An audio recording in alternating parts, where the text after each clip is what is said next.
Shalom Bapak Ibu dan Saudara yang dikasihi Tuhan. Selamat malam. Bagaimana kabar pada malam hari ini Bapak Ibu dan Saudara yang terkasih dalam Tuhan?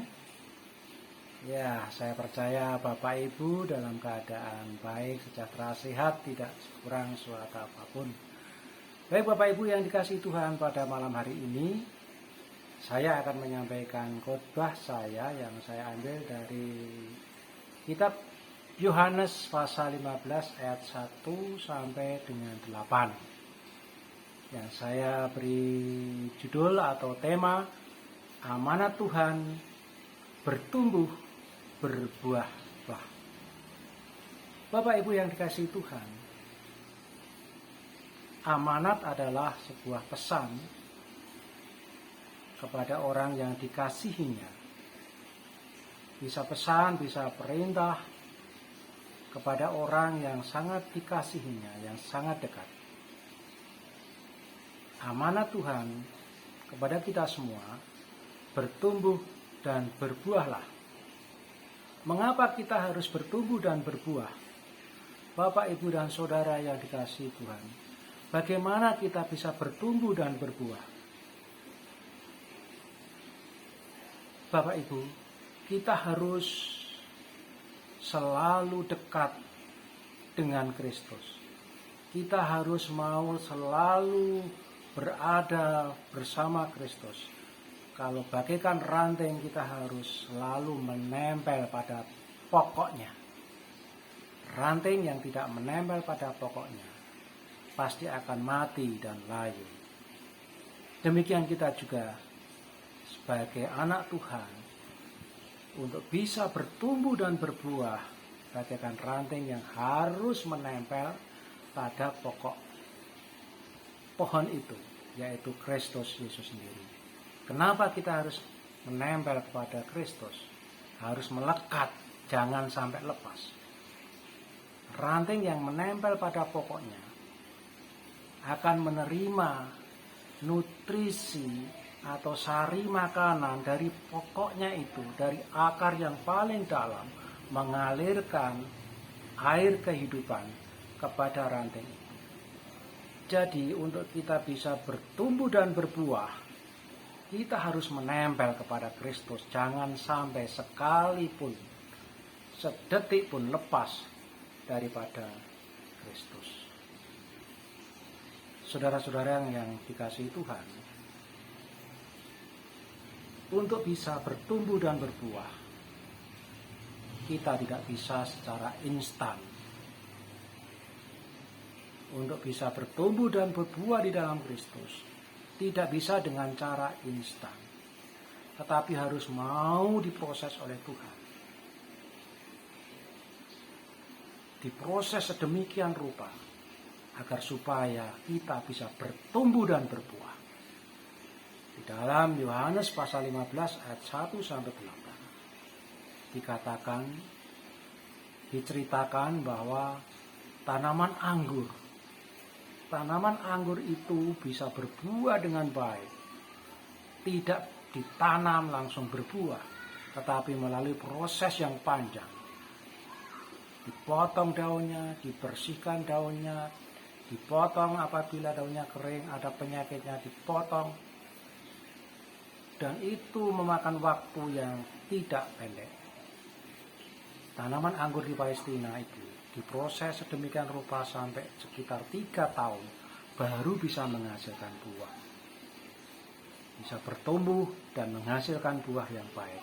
Demikian kita, untuk supaya kita bisa bertumbuh dan berbuah, Tuhan akan memproses kita sedemikian rupa, dan kita harus mau diproses oleh Tuhan.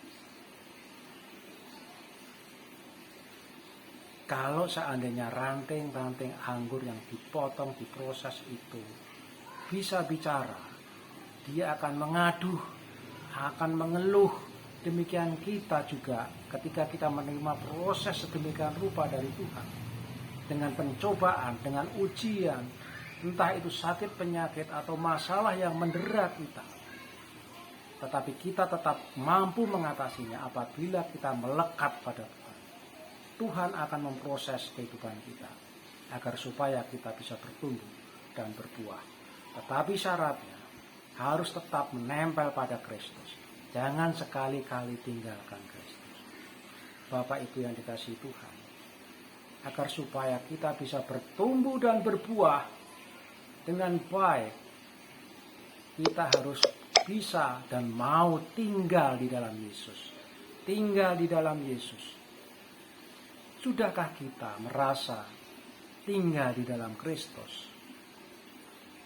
Kunci untuk bisa tinggal di dalam Kristus adalah yang pertama, kita harus percaya. Percaya kepada Tuhan. Percaya kepada Kristus. Bahwa Kristus adalah satu-satunya juru selamat yang akan menyelamatkan kita, yang akan menyelamatkan umat di seluruh muka bumi. Tidak ada oknum lain, tidak ada orang lain yang bisa menyelamatkan kita kecuali melalui Kristus. Untuk tinggal di dalam Kristus, kita harus mengasihi Yesus, mengasihi Kristus. Dan kita tidak akan pernah meninggalkan Yesus. Apapun yang terjadi, kita ambil komitmen, aku mengasihi Yesus, aku tidak akan pernah meninggalkan Yesus.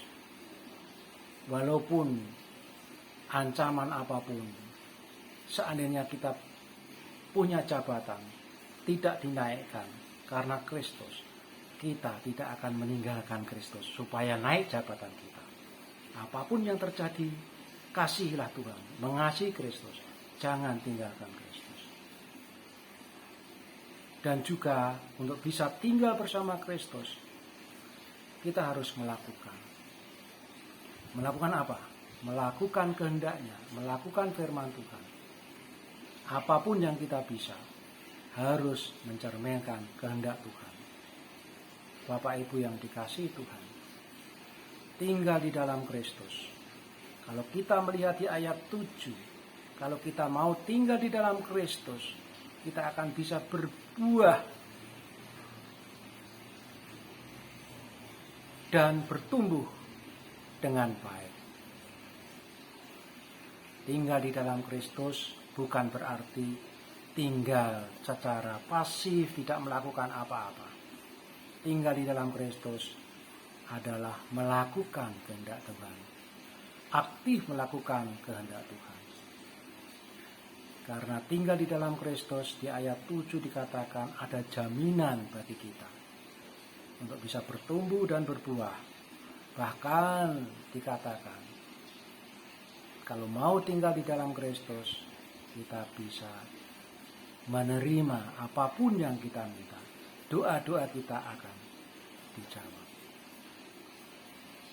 Saudara-saudara yang dikasihi Tuhan, marilah kita bertumbuh dan berbuah, tinggal di dalam Kristus, percaya, mengasihi dan melakukan segala kehendak Tuhan. Seperti Tuhan Yesus sudah meneladani kita. Tuhan Yesus sudah memberi teladan kepada kita. Yesus Kristus tinggal di dalam Bapa. Artinya apa? Kristus setia. Setia sampai mati. Tuhan Yesus tidak pernah menolak kehendak Bapanya. Apapun yang dikehendaki Bapa, Yesus selalu melakukan. Walaupun sampai nyawanya harus dikehendaki Bapa, Yesus dengan tulus hati menyerahkan nyawanya. Bapak Ibu yang dikasihi Tuhan,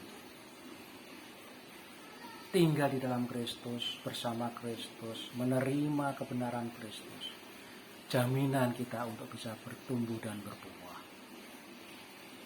Tinggal di dalam Kristus adalah tempat yang paling nyaman bagi kita. Tinggal di dalam Kristus adalah tempat yang paling baik bagi kita. Tempat yang paling baik bukanlah gedung yang mewah. Tempat yang paling baik bukanlah fasilitas yang mewah. Tinggal di dalam Yesus adalah tempat yang baik bagi kita. Agar supaya kita bisa berbuah, bertumbuh, menghasilkan buah yang banyak. Saudara-saudara yang dikasihi Tuhan, Yesus katakan, kamu sudah berbuah. Kita sudah berbuah. Tetapi Tuhan menghendaki kamu sudah berbuah, tetapi berbuahlah lebih banyak lagi. Dan buah-buah itu bisa dirasakan oleh orang lain. Buah-buah rohani kita bisa dinikmati orang lain. Kalau kita bisa bertumbuh dan berbuah yang banyak, melakukan segala sesuatu, mencerminkan Kristus, bersaksi, memberitakan Injil, dan buah yang banyak itu bisa dirasakan oleh banyak orang. Itu artinya apa? Kita memuliakan Tuhan. Saudara-saudara yang dikasihi Tuhan, marilah kita bertumbuh dan berbuah dengan selalu tetap tinggal di dalam Yesus, menempel kepada Yesus. Karena Tuhan yang akan memberikan nutrisi di dalam air kehidupan di dalam tubuh kita, di dalam kehidupan kita, sehingga apa yang kita lakukan menyukakan hati Tuhan. Tak ada kata lain bagi kita sekarang. Kita harus mengembangkan diri, mengembangkan potensi kita, belajar firman Tuhan dari apapun yang bisa kita lakukan. Membaca firman Tuhan, berdoa, mendengarkan firman Tuhan dari HP, dari siaran-siaran televisi dan sebagainya, agar supaya apa?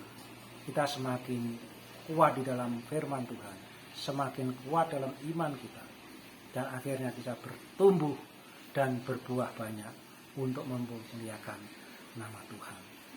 Mari saudara-saudaraku, Tuhan Yesus memberkati. Amin.